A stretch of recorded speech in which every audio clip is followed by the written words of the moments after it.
আজ একটা বিশেষ কারণে কাটোয়া যাচ্ছি। আসলে প্ল্যানটা হঠাৎই হয়েছিল, তাই নিজের মধ্যেও সেরকম কোনো প্রিপারেশন ছিল না। তাহলে চলো দুদিনের এই ছোট্ট কাটোয়া সফরের ব্লগটা শুরু করি তোমাদের ওয়েলকাম করে।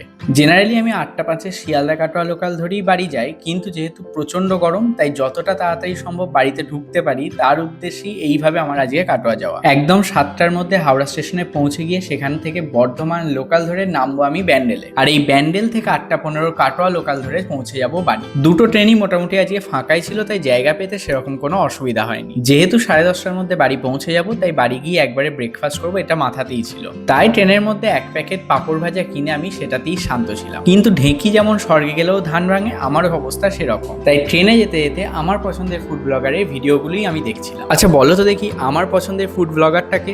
যাই হোক, এরপর বাড়ি ফিরে তাড়াতাড়ি ফ্রেশ হয়ে ব্রেকফাস্টটা সেরে নিয়েছিলাম, কারণ আমাকে একটা কারণে আবার ডক্টরের চেম্বার ভিজিটও করতে হতো।